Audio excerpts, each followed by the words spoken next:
We asked our viewers to pick their current favourite games to see what they're actually playing right now, and we counted down the list of games they voted for and why up next in this month's People's Choice Top 10.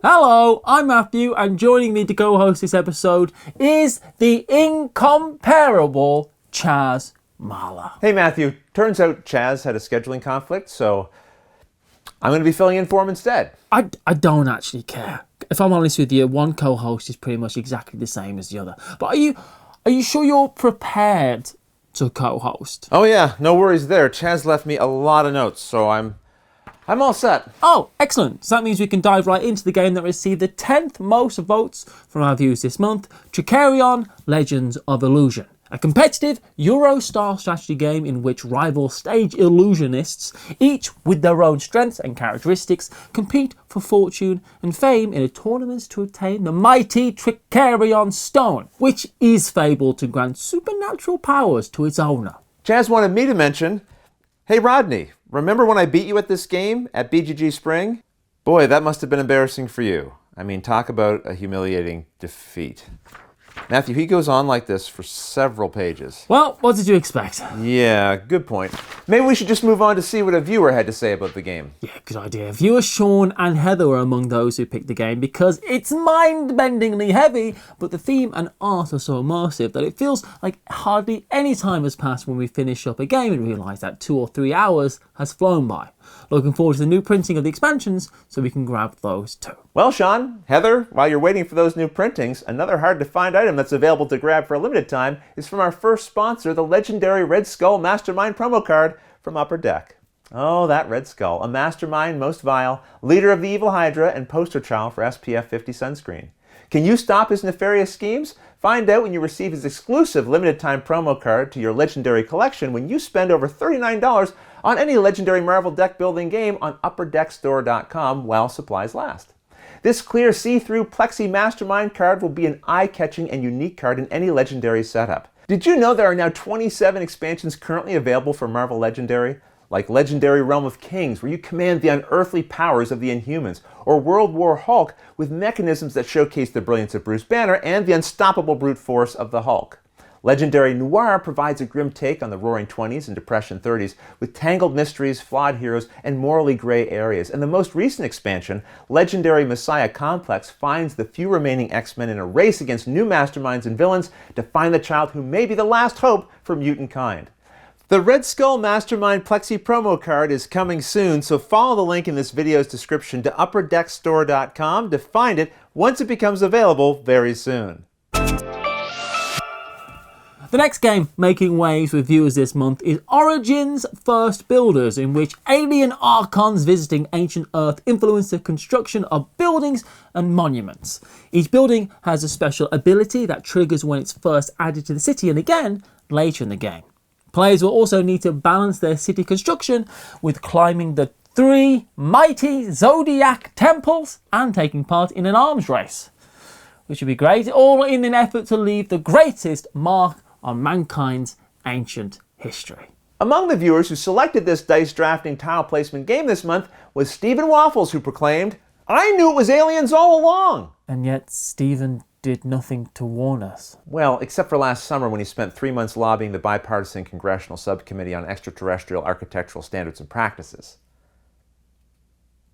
But other than that, basically nothing. Yeah, fat look at that did this. Not only did a rogue legion of alien architects from Zorgon 7 invade the planet, but they've taken over the lease of my apartment. That's a good point. The Zorgons really have been buying up real estate everywhere. They demand to pay my rent in Zorgon space credits. Do you know how hard it was converting it just to euros? I've got to do with Zorgon space credits. Well, if you think you have it bad, I should tell you, the Zorgon exchange rate to Canadian dollar is terrible. Every time I make a bank deposit, it actually ends up costing me money. My most recent bank statement was just a picture of a crying rainbow. That is weird. I know. The rainbow usually wears sunglasses. Let's roll right into the next game on this month's list. Rolling Realms. See what we did? A gathering of games within a game in which players compete to earn the most stars in a series of mini-events. This is a roll and write where participants use dice to generate options and record their results on their realm cards in order to generate resources and earn stars. And after 3 rounds, the player with the most stars wins. Viewer Azark says they're interested in it, and Yannick S says, I love this game. Surprisingly challenging. You know what else is challenging? Trying to convince your intergalactic landlord to replace the broken window on the South Landing. Every time you approach them about it, they just wave a tentacle at you. Ugh, the dismissive tentacle wave. It's the worst. How about that time the Zorgon Bureau of Land Management cemented over the Great Lakes? Okay. Well, it's a close second. Speaking of strange beings from a faraway place that invade our homes and watch us while we're sleeping, our next game is Santa's Workshop, which takes place at the North Pole during late December, where Santa is gearing up for his big night of delivering gifts to children across the world whilst dodging Zorgon trade tariffs. Players guide Santa's elvish helpers in assembling toys, tending to reindeer in the stables, and decorating the North Pole's own Christmas tree, because the elvish team that scores the best will win their dream vacation. A new edition of Santa's Workshop was recently announced, which re-implements a previous version from 2017, and this new edition comes with 2 game modes, the standard game mode for families and an advanced game for ages 10 and up. The Tej League voted for this game, saying, I can't wait to see what they do with Santa's Workshop. Elf Creek Games knows how to make totally immersive games. Every time we play Merchants of the Dark Road, we can almost hear the horse hooves crunching through the snow. The only crunching of snow we hear these days is the boots of the Zorgon stormtroopers as they make their rounds collecting the rent and dues, which you just know they're going to funnel into the construction of their cosmic doomsday device. Stay strong, Rodney. We will overcome. I'm so cold, Matthew. So cold. We're all cold, my friend. We all are. The upcoming standalone entry in the Undaunted line, Undaunted Stalingrad, appears next on this month's list.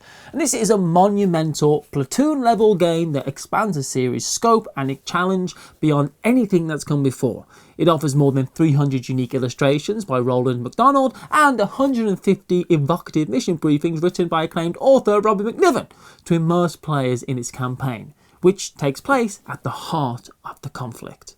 Viewer Henry W. is happy to announce that the Undaunted series has been a perfect way to get my friends and family into wargaming. Nice. And Josh K. recently played another entry in the Undaunted series, Undaunted Reinforcement, and said, I love this system. It made War Chest obsolete. Very fun deck builder. And then he added some kind of little emoji symbol thingy. What is that? Maybe some kind of construction equipment? Like a crane? No. A crane is a type of bird. Yeah, that's what I'm saying. I mean, it's like a poorly designed bird emoji. Oh yeah, I see it now. Mystery solved. Let me set the stage for you.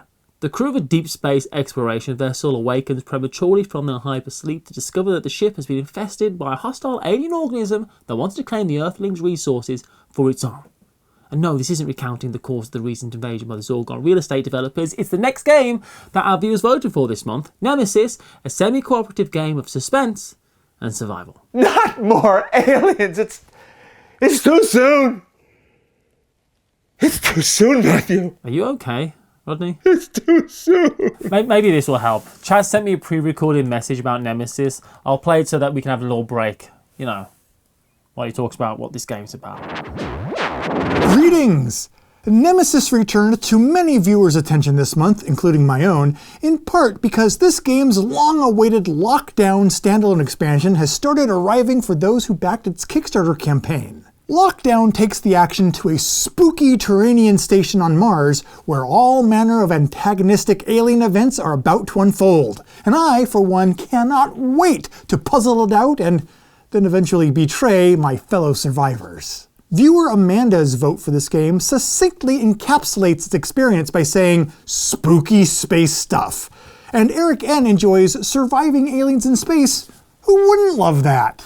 Oh, and Tony K. has found that, quote, this is the one title that keeps frequently hitting the game table. Oh, it's such a keeper. Absolutely. And viewer Ryan raves it's atmospheric and tense. like watching Rodney flip and catch games. And speaking of tension, you guys wouldn't be in such a tense situation yourself if you'd flip. I mean, look, take my advice and just surrender to the Zorgon 7 zoning board, like I did. It's not so bad. They put me in charge of an apartment complex in Burbank. It's not too late to sell out. Oh, hang on. I'm getting a text from General Commander Bone Grinder. Oh, I'm late for my appointment to have more state secrets tortured out of me. Oh, I gotta go, guys.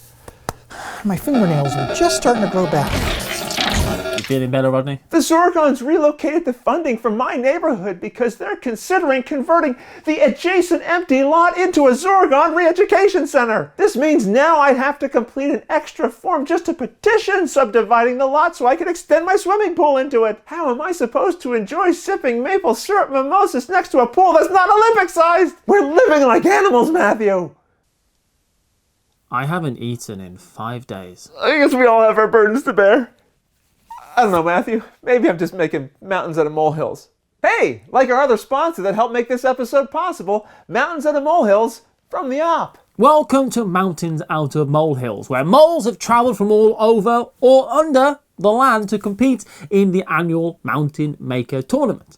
In this light strategy game, competitors dig deep to show their skill, piling their molehills as high into the sky as possible, because the mole that builds and controls the most mountains out of molehills after the 6 rounds of dirty dog-eat-dog digging will be declared the top tunneler and will win the game. Mountains Out of Molehills features a unique 2-level game board, bringing your gameplay into the 3rd dimension, where smiles live. Chunky playing pieces to pile and full colour acrylic standees for each mole. Follow the link in this video's description to find Mountains Out of Molehills, which is available now at your local game store and online at theop.games.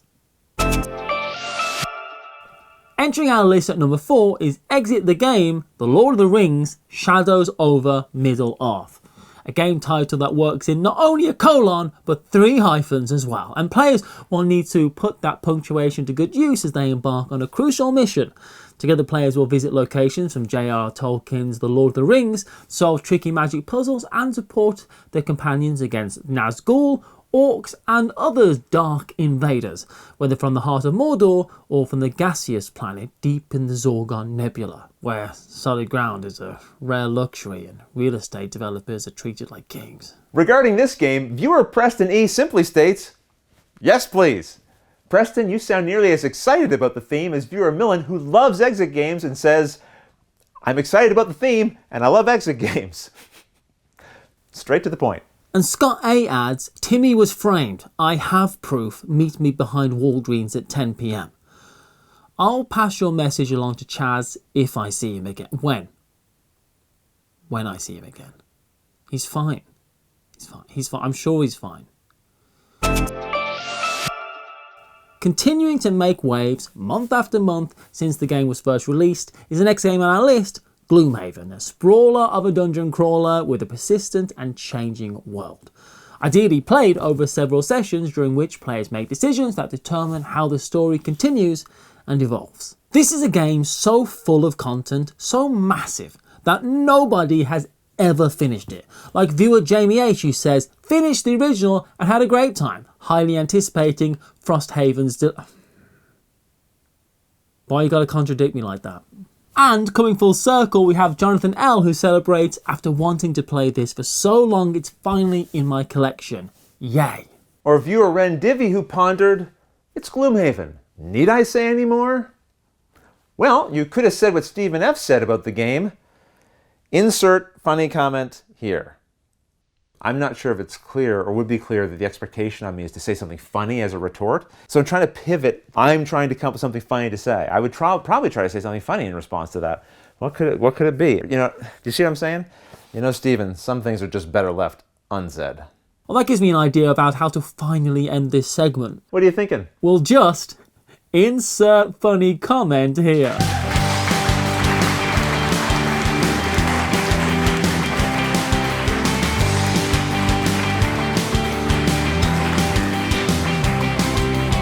You know what? Stephen F. might have been right. Maybe that is the perfect phrase to solve any situation.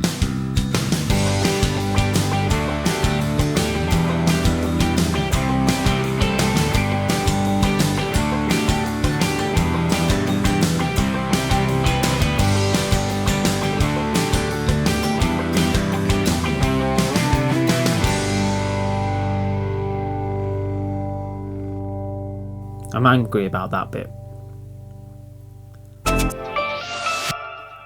Let's talk Libertalia, first published in 2012 and now back with a new edition from Stonemaier Games in the form of Libertalia, Winds of Galecrest. In Libertalia, players must thwart the plans of competitive pirates over the course of 3 rounds while playing cards from their hand, the same hand of cards held by their opponents as well.